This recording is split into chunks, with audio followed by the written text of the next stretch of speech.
Bonjour et bienvenue, ma précieuse Lady Stylée, dans ce nouveau mois, le mois du réalignement doux, le mois du repos. Ce mois d'août est un mois particulier et je crois que Dieu ne nous demande pas de faire davantage. Tu as bien lu notre thème, d'accord? Dieu nous invite d'abord à revenir à lui. Aujourd'hui, j'aimerais te poser une question très simple. As-tu laissé les urgences remplacer la présence de Dieu dans ta vie? Tu sais, lorsqu'on parle du repos, la sagesse dans le repos, il ne s'agit pas d'être inactif. Il ne s'agit pas de ne plus rien faire. Mais il s'agit de ramener les priorités. As-tu laissé les urgences remplacer la présence de Dieu dans ta vie? Nous courons. Parfois même aussi je cours. Nous répondons aux messages. Nous travaillons avec force, avec pression parfois. Nous prenons soin des autres. Nous organisons notre maison. Mais parfois, nous oublions celui qui nous donne la force de tout faire. C'est pour ça que Dieu veut que tu rentres dans le repos. Le repos signifie juste de commencer à faire avec celui qui te donne la force de tout faire. Marthe était occupée. S'il te plaît, par la fin de ce mois-ci, quitte le groupe. Bon, ne quitte pas le groupe des mages. Je n'aime pas dire ça comme ça parce que Marthe aussi est une figure qu'on a besoin. D'accord. Marthe était occupée. Et Marie était assise au pied de Jésus. Et si tu connais bien l'histoire, tu vas voir que Jésus n'a pas reproché à Marthe de servir. Non.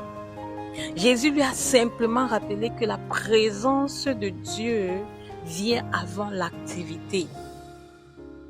Jésus a juste rappelé cela à Marthe. Marthe, la présence de Dieu vient avant l'activité. Et c'est ce qu'il veut te rappeler aussi à toi, sa fille. Ma fille, la présence de Dieu vient avant l'activité. Je sais que tu dois, aller à l'église tous les jours. La présence de Dieu vient avant l'activité. Je sais que tu dois courir pour aller faire ci, pour prendre soin de tes enfants. Mais la présence de Dieu vient avant l'activité. C'est la présence de Dieu, ma précieuse Lady Stylée, elle qui te fait rentrer dans le repos.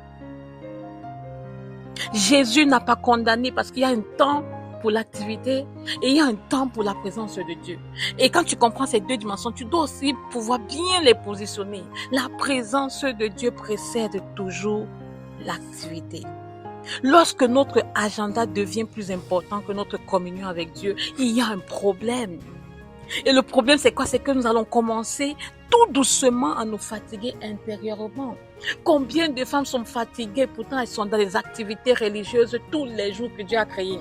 Combien sont fatiguées, pourtant elles te disent qu'elles prient, elles jeûnent. Combien sont fatiguées? Ma sœur, Dieu n'a pas un problème avec ton activité. Dieu n'a pas un problème à ce que tu fasses ci, ça. Il le désire même. Mais cherche premièrement le royaume des cieux. En d'autres termes, replace Dieu priorité avant toute activité. Lorsque notre agenda devient plus important que notre communion avec Dieu, ma soeur, il n'y a pas la magie dans son. Nous commençons tout doucement, comme je le disais, à tomber dans la fatigue intérieurement. La fatigue n'est pas toujours physique, hein, parce que beaucoup pensent maintenant, quand ta fatigue, écoute-moi bien ce matin, quand ta fatigue commence à devenir physique, c'est grave. C'est un peu comme la soif. On te dit que quand ton enfant commence à te dire j'ai soif, il y a un problème. C'est-à-dire que tu n'as pas donné assez, tu n'as pas hydraté l'enfant là régulièrement. Notre corps n'a pas été conçu pour eux. On est soif avant de boire. Notre corps a été conçu pour être régulièrement hydraté. Et c'est la même chose ici. C'est-à-dire que quand tu commences à dire j'ai soif, je suis fatigué. Pourquoi tu es fatigué? Souvent, tu es ton mentor ou bien ton leader. Ça signifie justement qu'à l'intérieur de toi, tu es fatigué. Tu n'es pas dans l'ordre comme il faut. La fatigue n'est pas toujours physique, la fatigue est spirituelle. Je vous assure, la plus grande fatigue qui fatigue toutes les autres fatigués là, que tu connais. C'est la fatigue spirituelle. Mais c'est celle qui est le plus négligée. Pourquoi? Parce que comme on se trouve comme Marthe dans le service, on se dit qu'on n'est pas fatigué. On se dit qu'on est en force spirituellement. C'est faux.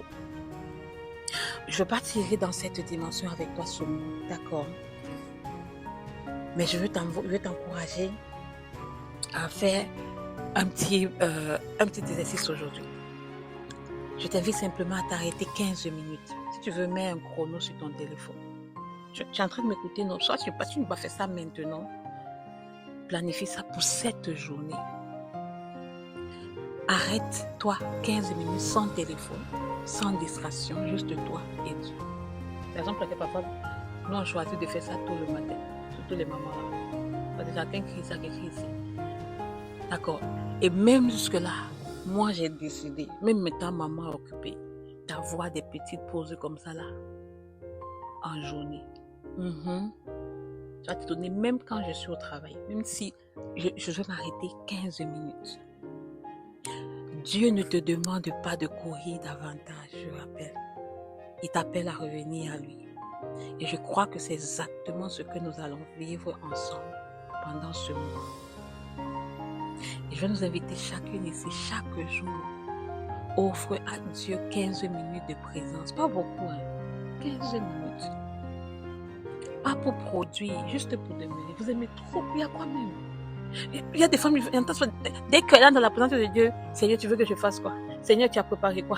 Seigneur, il faut me parler. Seigneur, sur mon enfant. Est-ce que tu peux un peu aller juste être dans la présence? Être dans la présence. Juste être dans la présence. Et laisser. Il te parle, il t'a parlé. Il ne t'a pas parlé, mais tu es juste dans la présence. Et j'aimerais te dire ceci. Si tu sens que Dieu t'appelle à aller plus loin, je t'invite à réserver les dates dans ton calendrier du 24 au 1er septembre. Nous avons notre temps L. Si tu es dans la communauté, j'expliquerai c'est quoi le temps L. D'accord?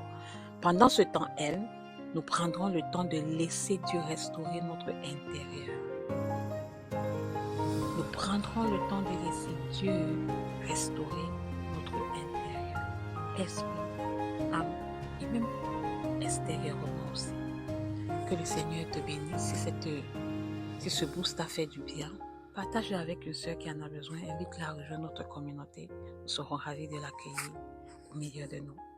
Stay blessed et à la semaine prochaine.